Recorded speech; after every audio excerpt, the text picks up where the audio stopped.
Bueno, como es sabido, la anemia es una de las anomalías de laboratorio más frecuentes vistos por un pediatra. La anemia puede ser causada por uno de los tres mecanismos generales.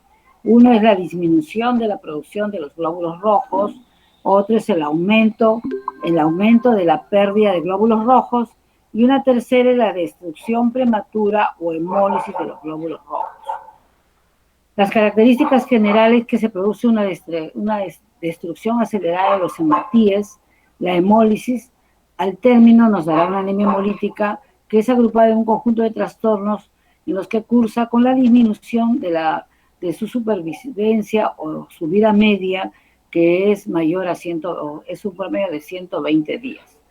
Por ello pueden ocurrir mecanismos compensatorios como es el aumento de la eritropoyesis para garantizar el adecuado transporte de oxígeno o a mayor destrucción, menor producción, va a ocurrir la anemia. ¿Cuáles son las manifestaciones clínicas en general de un síndrome? Es un síndrome anémico más un síndrome ictérico. La intensidad de la hemólisis determina la gravedad del cuadro clínico. Así tenemos que es la palidez, nos indicará cuán grave es la hemólisis, e igualmente la ictericia. En el primer gráfico vemos un niño pálido y podemos comparar una mano pálida con otra ictérica, no sea una mano normal con una ictérica. Y acá se ha dibujado en una niña lo que es la esplenomegalia, ¿no? Que es el aumento del tamaño del vaso. Otros puede haber como dolor abdominal y puede haber también fiebre. La clínica y la duración. Pueden ser agudas o crónicas. Usualmente las agudas suelen ser intravasculares, cursan con hemoglobinuria, anemia e ictericia. Los síntomas significativos, a pesar de la anemia relativamente leve, ya que no es una cosa que sea muy llamativa, ¿no? Y crónicas suelen ser las extravasculares, o sea, que ocurren en el vaso y cursan con ictericia, esplenomegalia y colelitiasis. Los pacientes relativamente asintomáticos a pesar de la anemia significativa. Ello nos da una idea de que es crónica. Los mecanismos de la destrucción de los hematíes. Normalmente la hemocateresis de los eritrocitos está relacionado con la edad celular, el deterioro de los sistemas enzimáticos, disminución del ATP y se da en el sistema fagocítico mononuclear que se ocurre en el vaso. Entonces, nuevamente, la anemia hemolítica puede ser extravascular o intravascular. Extravascular es un 90% y un intravascular un 10%. Entonces, como hemos dicho, en los macrófagos actúan, tenemos a la hemoglobina con su núcleo, la globina y el núcleo N, que se convierte en biliverdina y con el CO, el hidróxido de carbono en los pulmones, más el fierro, se va a volver en transferrina más fierro. Y esto se va a almacenar en la médula ósea.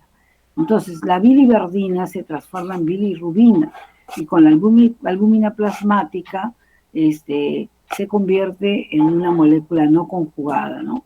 Y ya en el hígado ocurre con el dicloronido de bilirrubina que está conjugado, va a formar el urobilinógeno y que se va a la sangre, y en los riñones se va el urobilinógeno y en las heces urobilinógeno más esterco bilinógeno. El intravascular hemos dicho que es el 10%, es la hemoglobina libre en sangre transportada por la aptoglobina, tenemos el complejo hemoglobina-aptoglobina que va al hígado y podemos también observar que se convierte en metahemoglobina o en los dímeros alfa y beta de la hemoglobina. Todo esto va al riñón y va a haber una hemoglobina urinaria o una hemosiderina urinaria. La metahemoglobina se convierte en globina, que va a los reservos de los aminoácidos, y el núcleo E, que es de hierro, y la hemopexina en y metalbúmina, donde libera al LEM y va al sistema fagocítico mononuclear que está en el hígado. La orientación diagnóstica de las anemias hemolíticas. ¿Qué tenemos que tener para poder, qué productos metabólicos tenemos que tener para hablar de hemólisis? Entonces, ¿qué tenemos que tener? Aumento de la bilirrubina indirecta, aumento de la lactato deshidrogenasa o LDH, una hemoglobina libre en plasma, aumento de reticulocitos y disminución de la aptoglobina. Se clasifican las anemias hemolíticas en congénitas y adquiridas. Así, congénitas tenemos trastornos de la membrana eritrocitaria, como es la esferocitosis, la eritocitosis, trastornos enzimáticos, como el déficit de glucosa 6-fosfato deshidrogenasa, déficit de piruvato sinasa, alteraciones en la hemoglobina que nos afectan propiamente, la mutación que afecta a la síntesis de la cadena de globina, que son los síndromes talasémicos, y las mutaciones estructurales como las hemoglobinas anómalas, ¿no? La S. Tenemos, como he dicho, adquiridas que pueden ser inmunes o autoinmunes, por ejemplo, por anticuerpos calientes o fríos, isoinmunes como la enfermedad hemolítica del recién nacido y por medicamentos. Las mecánicas pueden ser anemia hemolítica microangiopática del síndrome hemolítico urémico, la púrpura trombocitopénica, trombótica trombocitopénica, el síndrome de Casabash-Merritt, una válvula cardíaca artificial o la coagulación intravascular diseminada. Infecciosas como la malaria y otras más, ¿no? Tóxicas, hay agentes oxidantes y agentes físicos como es las quemaduras graves. Las anemias congénitas,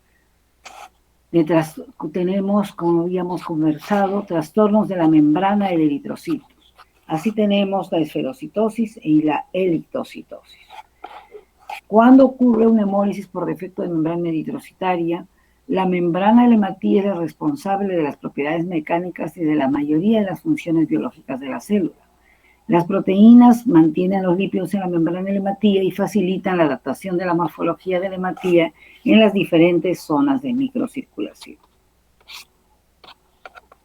De desacoplamiento entre la bicapa lipídica y el citoesqueleto da la pérdida de la forma del hematíe.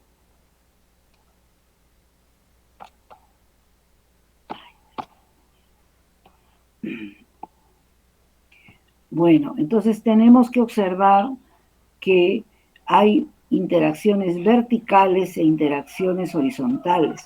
En las horizontales van a dar como consecuencia la ruptura del citoesqueleto y la hemólisis. Entonces, vemos una membrana donde observamos que aquí está el RH, acá interviene un 25% en la activación de la eliminación de eritrocitos envejecidos, la banda 3, la glicoporfirina A, la glicoforina C y la alfa y beta aducina, ¿no? La banda 4,2, la banda 4,1, la tropomiosina, y observamos cadena alfa, cadena beta y la espectrina, y la anquirina por otro lado. Entonces, abundante que es responsable del mantenimiento de la membrana. Y hay sitios de autoasociación y también existe una trombomodulina que también hace la reunión de las cadenas. Entonces, en una esferocitosis hereditaria, ¿qué vamos a tener? Es la anemia hemolítica congénita más frecuente. Se caracteriza por presencia de esferocitos. La máxima frecuencia en países del norte y Europa, de 1 a 5 por 5.000 habitantes. La herencia es autosómica dominante. Hay un 75% y recesiva un 25%. Es defecto de la anquilina, 50%, y la espectrina, banda 3 u otras proteínas. Entonces, es un defecto en el citoesqueleto de la membrana que disminuye la elasticidad de la membrana, dando a una pérdida de la membrana con disminución de la superficie volumen y una permeabilidad al sodio. Entonces, si hay disminución de la superficie volumen, se vuelve un esferocito. Este es una célula redonda y menos deformable, ¿no? No se acomoda como el hematía normal, que es bicóncavo, y al pasar por los sinusoides del vaso, se acomoda y puede pasar. En cambio acá, como está como endurecida, está toda redonda, pasa por el sinusoide y es destruida, ¿no? Entonces, esa permeabilidad al sodio da una pérdida de potasio y agua intraeritrocitaria. Y todos estos, por las dos características, quedan atrapados en los sinusoides esplénicos y hemolizan. ¿Cuáles son las manifestaciones clínicas? Es muy variable, asintomática hasta anemia grave, ¿no? La forma más frecuente aparece en los primeros años de la vida, con anemia, esplenomegalia e ictericia, ¿no? Por aumento de la bilirrubina indirecta. Las formas sintomáticas pueden debutar en el periodo neonatal como enfermedad hemolítica no inmune.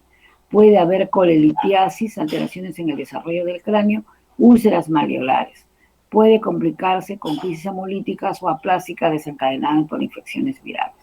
Observan acá, este es un niño anémico, cansado, como es natural, y cuando son muy pequeñitos a veces se palpa el vaso, ¿no?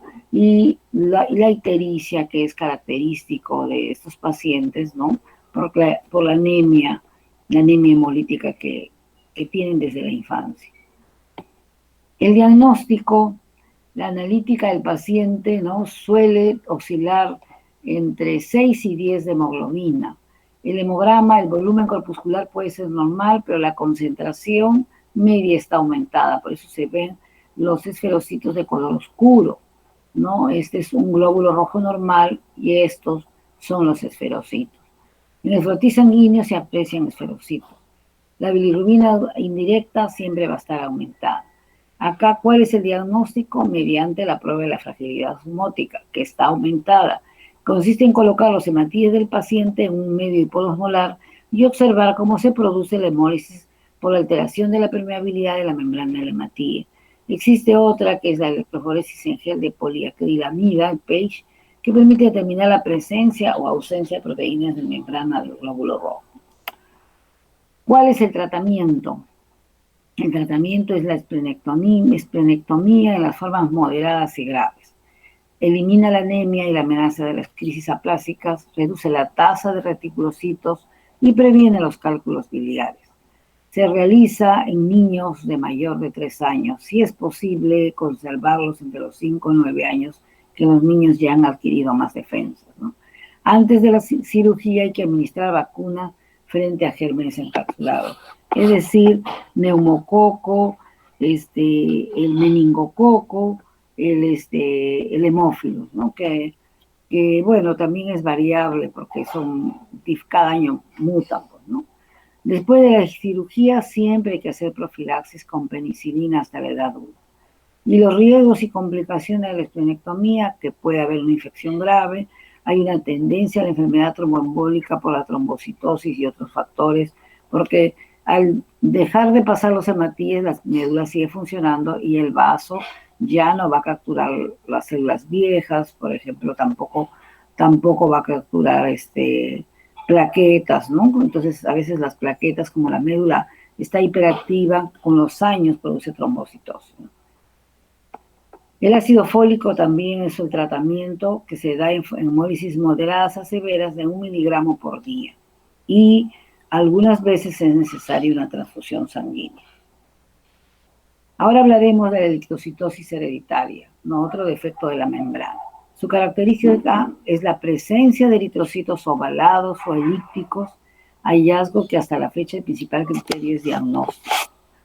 Consiste en un defecto de la espectrina, pero no se acompaña de la fragilidad osmótica.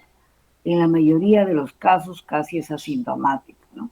Hemograma y presencia de eritrocitos, los eritrocitos con relación diámetro longitudinal sobre el transversal es mayor de 1, en porcentaje de un 12%. El diagnóstico definitivo es con análisis de ADN para identificar el tipo de mutación. Como ustedes observan, acá estos son eritrocitos. Anemias congénitas con trastornos enzimáticos. El déficit de la glucosa 6-fosfato deshidrogenasa y el déficit de la piruvato quinasa. El déficit de la glucosa 6-fosfato deshidrogenasa es el trastorno más común de alteraciones enzimáticas del eritrocito, afectando a más de 400 millones de personas en todo el mundo. Es una enfermedad hereditaria ligada al cromosoma X. Son características de la crisis hemolítica desencadenada por agentes oxidantes. Así tenemos el ciclo de Krebs en las vías metabólicas. El NATI necesita energía para mantener sus funciones, siendo la glucosa su único sustrato metabólico. Mediante la glucólisis anaerobia en el ciclo de Mayer-Hoff, que es oxidativo de las pentosas, el NATI obtiene ATP y una serie de productos intermediarios que son imprescindibles, ¿no? Aquí observamos la glucosa que se convierte en glucosa 6-fosfato mediante la exocinasa y va con la glucosa 6-fosfato isomerasa a convertirse en fructosa. Pero acá está 6-fosfato deshidrogenasa que dice que cataliza la primera reacción de la vía de las pentosas fosfatos y su función principal es proteger al eritrocito de los agentes oxidantes. Entonces, la utilidad de esto es la generación de NADPH, cuya finalidad es reducir el glutatio, que a su vez evita la oxidación de los grupos sulfibrilos de la hemoglobina. La oxidación de los grupos sulfibrilos produce metahemoglobina, que precipita en el interior de la hematía, ocasionando los denominados cuerpos de Heinz, que ocasionan hemólisis intra y extravascular por lesión de la membrana de la hematía. O sea, esto es, ¿no? A ver, son las manifestaciones clínicas. El déficit de glucosa 6-fosfato deshidrogenasa es responsable de dos síndromes clínicos. Uno es la anemia hemolítica episódica intravascular inducida por agentes oxidantes y otra es una anemia hemolítica crónica espontánea no esferocítica.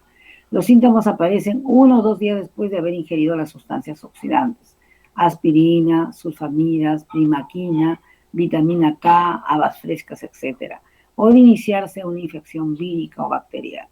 En las formas graves, la anemia intensa puede poner en peligro la vida. Los cuerpos de Heinz aparecen durante las crisis y como las células que los contienen son eliminadas con rapidez de la circulación, pueden dejar de verse después de 2 o 3 días. El diagnóstico y el tratamiento. Presencia de cuerpos de Heinz es la hemoglobina desnaturalizada que precipita en el interior del eritrocito. El diagnóstico depende de la demostración de la disminución de la actividad de la enzima de los eritrocitos, más evidente después de varias semanas del episodio hemolítico, cuando remite la reticulocitosis. La mejor medida terapéutica es la prevención de los episodios hemolíticos en pacientes predispuestos, evitando la exposición a los agentes oxidantes. La esplenectomía en las formas de hemólisis crónica no está generalmente indicada. En el panel de la izquierda se ven glóbulos rojos con la deformidad característica de las mordeduras, ¿no? Así como lo está señalado por las flechas. El panel derecho, la preparación de los cuerpos de Heinz, que revela la precipitación de la hemoglobina desnaturalizada. Deficiencia de la piruvato quinasa, esto es otro defecto de las enzimas. Se altera la generación de ATP y los eritrocitos no pueden mantener su contenido de agua y potasio. Se vuelven rígidos y su vida media disminuye. La herencia es autosómica recesiva, generalmente un síndrome hemolítico crónico con reticulocitos aumentados y tendencia a la macrocitosis. El diagnóstico precisa la demostración de una marcada reducción de la actividad de la PK eritrocitaria, o sea, de la piruvato quinasa de la eritrocitaria. En las personas con anemia grave y sintomática puede estar indicada la esplenectomía. Ahora, las anemias hemolíticas congénitas por alteración en la hemoglobina. Hay mutaciones estructurales con hemoglobinas anómalos y mutaciones que afectan la síntesis de cadena de la globina, como son las talasemias. En las hemoglobinopatías, que son trastornos de la hemoglobina, tenemos síntesis de una cadena de globina estructuralmente anormal o ausencia o bien disminución de la síntesis de una cadena normal, que son los síndromes talasémicos.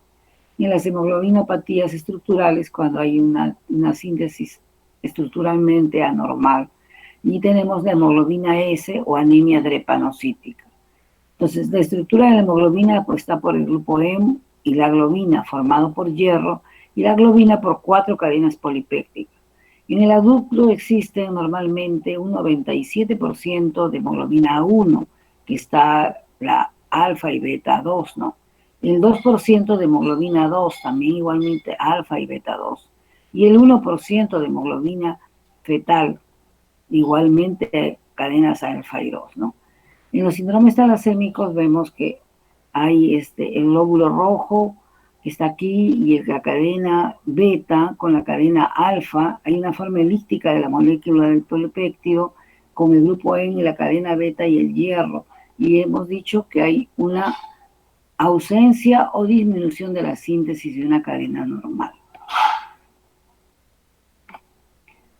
En la anemia drepanocítica o la anemia falciforme, también algunos como sickle cell, es autosómica, recesiva, caracterizada por la presencia de la hemoglobina S.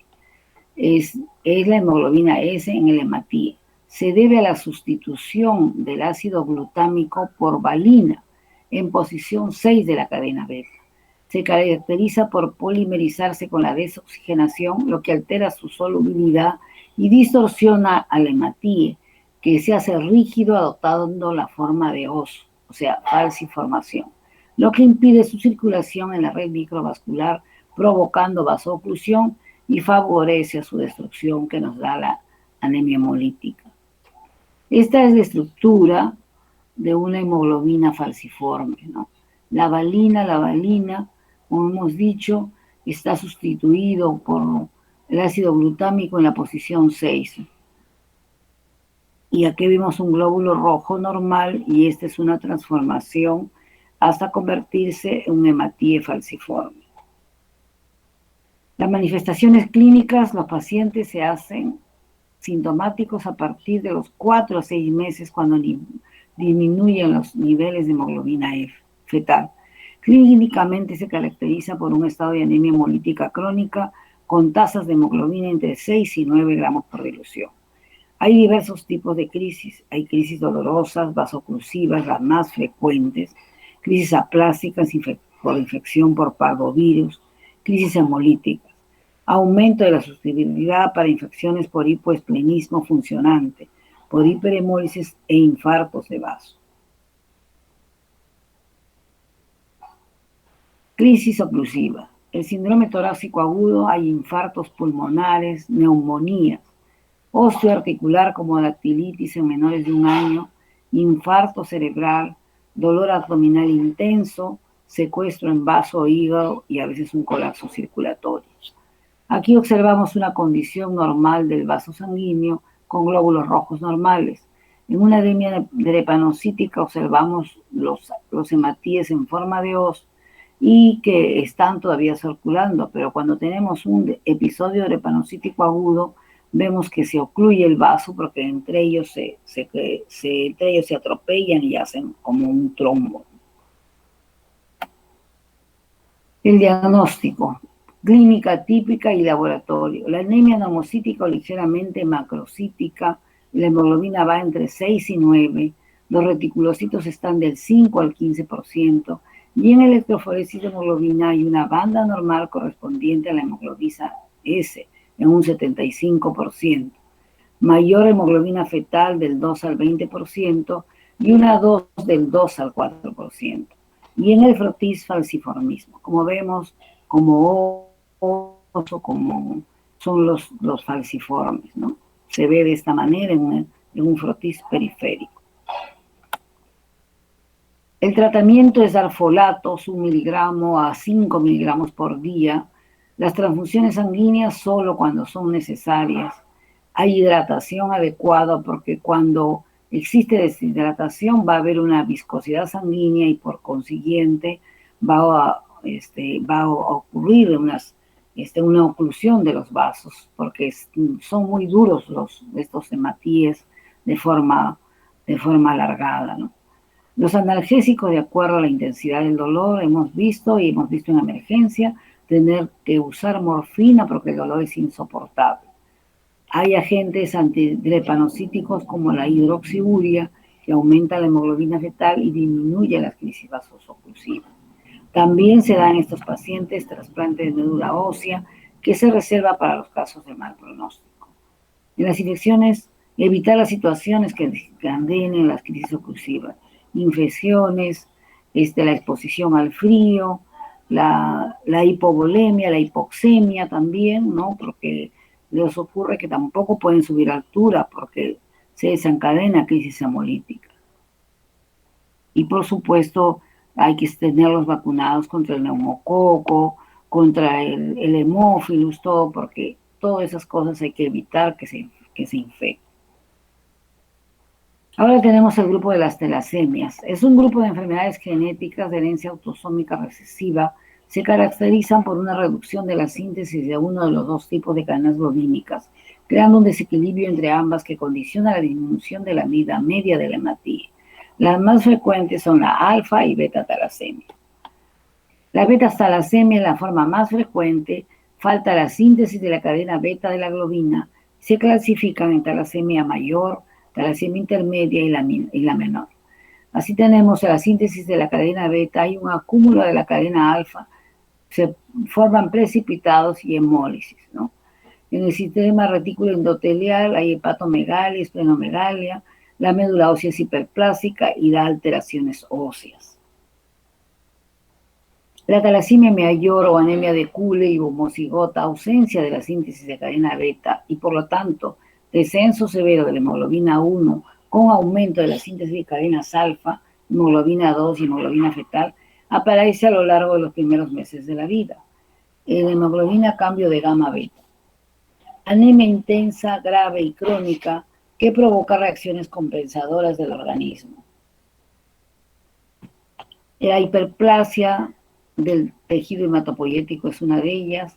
La expansión de las cavidades medulares, como ven, este niño tiene deformación en sus pómulos. Hay hepatoesplenomegalia. También ocurre aumento de absorción del hierro por la hemólisis intensa que hay y nos provoca hemosiderosis. Hay retraso de crecimiento y puede haber fracturas patológicas. El diagnóstico, los niveles de hemoglobina son muy bajos, de 3 a 4 gramos por dilución. En el frotis vamos a ver eritrocitos hipocrómicos, poiquilocistosis extrema, células en diana, ¿no? Que son unas células como las ven acá, con un puntito al medio. Reticulocitos del 1 al 8%, bajo en relación con el grado de hiperplasia eritroide y hemólisis, y el volumen corpuscular puede estar entre 50 y 60. Nos parece como si fuera ferropénica, ¿no? Entonces, electroforesis de hemoglobina, vamos a ver que la hemoglobina 1 está disminuida, la hemoglobina 2 está aumentada o también puede estar disminuida o normal, y la hemoglobina fetal intensamente aumentada, de un 60 a 98% de toda la hemoglobina. La sideremia aumentada junto con la ferritina y el índice de saturación. La médula ósea muestra hiperplasia eritroide marcada y la proporción eritroide-mieloide es alrededor de 20 a 1. Sabemos que es normal de 3 a 1. Y hay que, por supuesto, que hacer un estudio genético. A ver, el tratamiento de la talasemia mayor, hay una hipertransfusión para mantener la hemoglobina mayor de 9. Hay que corregir la anemia e inhibir la eritropoiesis, quelación del fierro con desferoxamina subcutánea o con desferaxirox vía oral cuando el niño es mayor de 2 años. Esplenectomía en pacientes con intensa esplenomegalia, sobre todo si hay compresión de los órganos vecinos e hiperesplenismo. Recuerden que hiperesplenismo es cuando el vaso tiene toda su actividad aumentada y no solamente va a captar hematíes, sino que va a captar plaquetas, va a captar todo, ¿no? Eso es hiperesplenismo. Trasplante de la médula ósea siempre que sea posible y debe ser de precursores hematopoyéticos halogénicos. El pronóstico es grave y ocurre la muerte, bueno, alrededor o mayor de 20 años. Hay que diagnosticar las formas heterocigotas para consejo genético. La talasemia menor o rasgo talasémico son los heterocigotes simples. Corresponde a los estados heterocigotes para los genes de la cadena beta, en donde una de ellas se encuentra alterada mientras la otra es normal.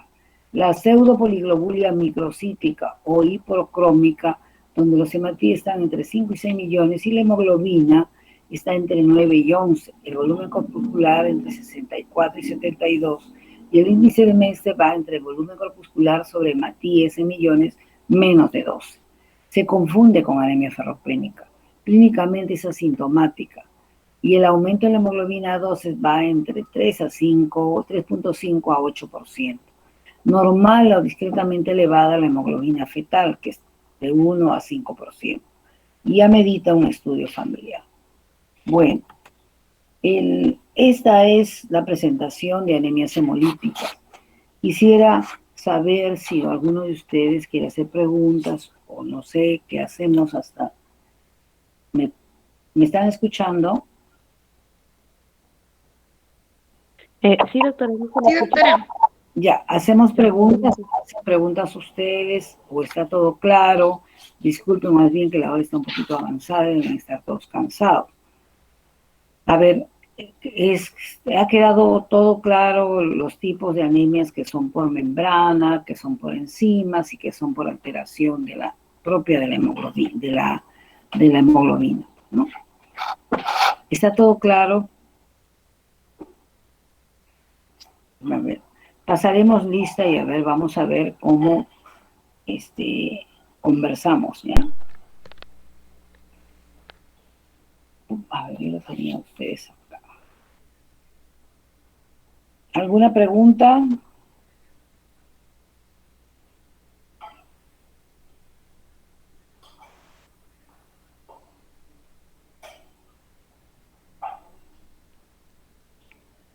A ver, como la vez anterior, vamos a pasar la lista bien mirándonos para conocernos un poquito. ¿Se encuentran todos o algunos se han retirado? Porque en realidad no ha sido, yo comprendí mal la hora, pensé que había quedado con ustedes a las 8 y ya haciéndola cerca de las 7 recordé que el horario había sido de 7 a 9. A ver.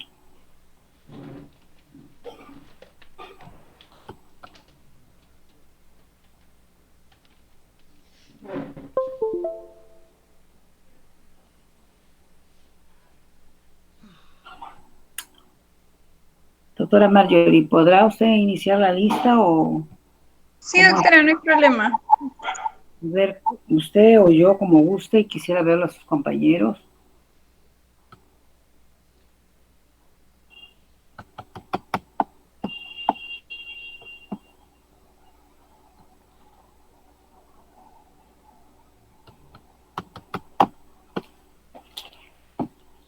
Empieza por Juan Pierre Acosta Gutiérrez.